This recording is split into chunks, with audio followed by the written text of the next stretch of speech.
Hello friends, ये video एक unusual hormone के बारे में है। अनयूजुअल क्यों कह रहा हूं मैं? क्योंकि इसका फिजियोलॉजिकल रोल बॉडी में इतना क्लियरली नोन नहीं है, अनसर्टन रोल है। और दूसरी यूनिक बात इसके बारे में यह है कि इसके डेफिशिएंसी का कोई नोन क्लिनिकल सिंड्रोम नहीं है कि भाई ये कम हो गया उसकी वजह से ये डिसीज हुआ है या कोई ऐसा नोन क्लिनिकल मैनिफेस्टेशन है। और इसलिए ये इन मायनों में यूनिक सा हार्मोन है। जी हाँ, मैं कैल्सिटोनिन की बात कर रहा हूं।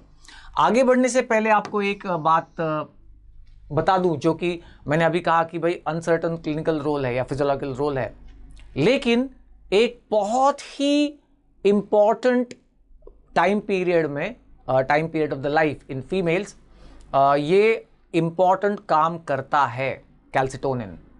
वो क्या है? देखिए, ये this hormone prevents the bone resorption. Bone का रिजॉर्प्शन ये हार्मोन प्रिवेंट करता है। पैराथायरॉयड हार्मोन का के उल्टा है ये हार्मोन एंटी पैराथायरॉयड हार्मोन है। पैराथायरॉयड हार्मोन क्या करता है? बोन रिजॉर्प्शन करके बोन का कैल्शियम निकाल के प्लाज्मा में लाता है और प्लाज्मा का कैल्शियम बढ़ा देता है। ये हार्मोन प्लाज्मा का कैल्शियम डिक्रीज करता है, निकालता है प्लाज्मा के कैल्शियम को और वो बोन्स पे ले जाके डिपॉजिट कर देता है। इसका मतलब बोन के रिजॉर्प्शन को वो प्रिवेंट करता है। अब इसका इंपॉर्टेंस क्या है? देखिए, ड्यूरिंग द प्रेगनेंसी फीटस जो है उसका बोन फॉर्मेशन स्टार्ट हो गया है, फीटल बोन फॉर्मेशन, और उसको कैल्शियम की जरूरी होगी। अब ये कैल्शियम कहां से आएगा? तो ऑब्वियसली मदर से आएगा, और मदर के बोन्स का रिजॉर्प्शन करके ये कैल्शियम आ सकता है। लेकिन इसे मतलब मदर के बोन्स का रिजॉर्प्शन को ये कैल्सिटोनिन हार्मोन प्रिवेंट कर देता है।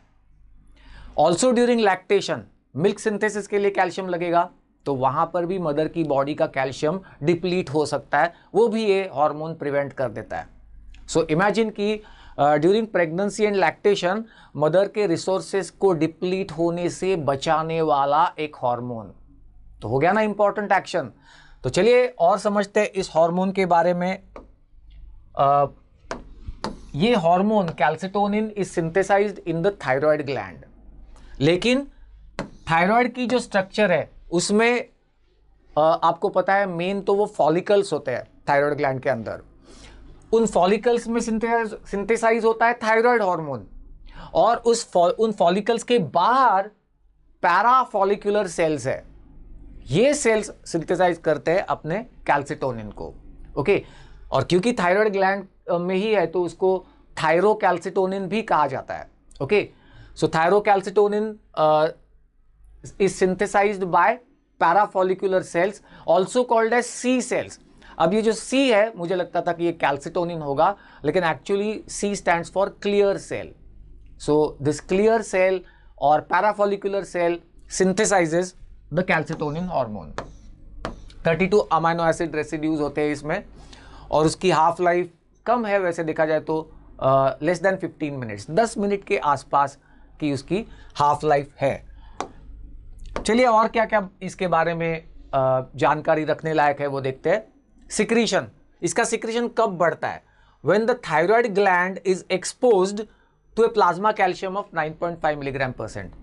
9.5 के ऊपर अगर प्लाज्मा कैल्शियम चला गया, और ऑफ कोर्स प्लाज्मा कैल्शियम है, प्लाज्मा सर्कुलेट हो रहा है तो थायराइड ग्लैंड में भी जाएगा। So thyroid gland is exposed to the high calcium, high नहीं लेकिन एक सर्टन लेवल के ऊपर, तब जाके calcitonin will be secreted, and this calcitonin of course will remove the plasma calcium and deposit it onto the bones.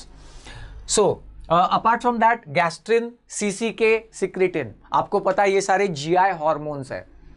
अब सीधी बात है कि जब हम फूड कंज्यूम करेंगे तब GI हॉर्मोन्स भी सिक्रेट होंगे, और ये GI हॉर्मोन्स जो है वो कैल्सिटोनिन वो अपना काम तो करेंगे ही करेंगे डाइजेस्टिव ट्रैक्ट का, लेकिन क्योंकि फूड के बाद प्लाज्मा कैल्शियम राइज होने वाला है तो उसे प्लाज्मा से निकाल के बोन पे डिपॉजिट कराना, इस वजह से ये हॉर्मोन्स जो है ये आके कैल्सिटोनिन के सिक्रीशन को स्टिमुलेट करेंगे।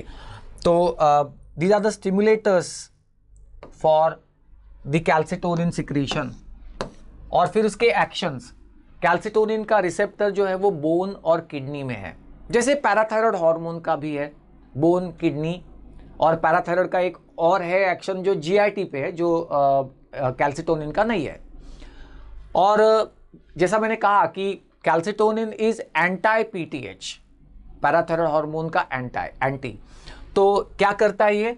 It decreases the plasma calcium and deposits that plasma calcium on the bone. Parathyroid के उल्टा, पैराथायरॉयड क्या करता है? बोन से निकाल के कैल्शियम को प्लाज्मा में लाता है। ये जो है ये प्लाज्मा से कैल्शियम को निकाल के बोन पे डिपॉजिट करता है। अच्छा, फॉस्फेट के बारे में क्या एक्शन है?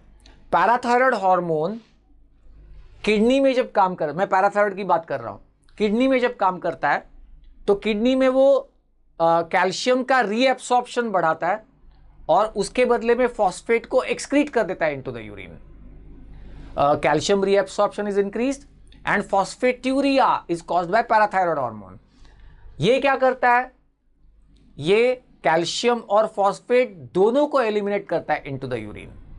कैल्शियम के रीएब्सॉर्प्शन को कम कर देता है, फॉस्फेट के भी कम कर देता है। ये दोनों he will be excreted into the urine, क्योंकि इसको प्लाज्मा के कैल्शियम को कम करना है तो रीएब्सॉर्प्शन को वो कम कर देगा किडनी में से। So calcium excretion will be increased into the urine. So removes calcium from the plasma, deposits that calcium onto the bones, and that is how it prevents the bone resorption. और जैसा मैंने कहा कि pregnant mother's में और during lactational period में ये action बहुत ज़्यादा इम्पॉर्टेंट हो जाती है। सो इतना सब समझने के बाद क्या इसका कोई क्लिनिकल इम्पॉर्टेंस है, क्लिनिकल एप्लीकेशन है, देखने की कोशिश करते हैं। देखिए, calcitonin decreases the plasma calcium, तो नेचुरली उसका रोल कब आएगा? जब देर इज हाइपर कैल्सेमिया। अब ये हाइपर कैल्सेमिया कब आ सकता है, हो सकता है जैसे कि पैराथायरॉयड एडिनोमा है तो हो सकता है, या विटामिन डी इंटॉक्सिकेशन है तो हो सकता है। आपको पता ही है कि पैराथायरॉयड और विटामिन डी ये दोनों हार्मोन्स प्लाज्मा कैल्शियम को बढ़ाने वाले हार्मोन्स हैं, तो उनकी अबनॉर्मलिटीज की वजह से प्लाज्मा कैल्शियम बढ़ेगा। अब उसे कम करने के लिए आप कैल्सिटोनिन एक्सटर्नली एडमिनिस्टर कर सकते हैं, उसका रोल है यहाँ पे। उसके अलावा it reduces the pain in the Paget's disease. देखिए, Paget's disease of bone is associated with lot of pain in the bones, तो वहां पे calcitonin has been shown to decrease the pain in the Paget's disease. तो ये इसके clinical application है। ये तो हो गया कैल्सिटोनिन के बारे में। मैंने सोचा कि एक और पेप्टाइड है जिसके बारे में चलते चलते आपको बताते जाऊं, और वो है calcitonin gene related peptide.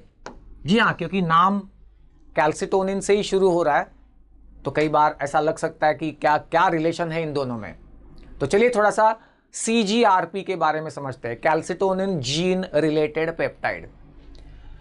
It is a neuropeptide. देखिए, कैल्सिटोनिन जो है वो हार्मोन है, और ये जो है ये हार्मोन नहीं, ये न्यूरोपेप्टाइड है। It is released by the CNS neurons and peripheral neurons also. तो इस मामले में ये न्यूरोपेप्टाइड कह सकते हैं, उसको न्यूरोमॉड्यूलेटर भी कह सकते हैं। एक जीन है जो जीन कैल्सिटोनिन को फॉर्म करने वाला है, उसकी ही अल्टरनेट स्प्लाइसिंग से बनता है CGRP, calcitonin gene related peptide, इसलिए उसका नाम ऐसा रखा गया है। उसके अलावा उस फैमिली में कैल्सिटोनिन एंड CGRP, उसके अलावा अमाइलिन, एड्रेनोमेडुलिन, ये लाइगैंड्स भी आते हैं, तो this belongs to one family. अच्छा, ये CGRP करता क्या है? It's a very potent vasodilator, almost as potent as nitric oxide, a very potent vasodilator released by neurons at various places, and it is also involved in the pain transmission. तो इन कुछ जगहों पे इसका definitive role देखा गया है CGRP का। क्या इसका कोई एप्लीकेशन है? जी हाँ, इसका एप्लीकेशन है ट्रीटमेंट में। CGRP के levels have been found to increase in conditions of migraine. तो मोनोक्लोनल एंटीबॉडीज डेवलप की जा रही है जो कि CGRP को ब्लॉक करे, उसके एक्शन को ब्लॉक करे और माइग्रेन का हेडेक जो है उसको रिलीव करे। तो इस तरीके के ड्रग एस्टैब्लिश किए जा चुके हैं। That's about the CGRP, calcitonin gene related peptide, and That was in short a summary of the hormone calcitonin, a very unusual hormone.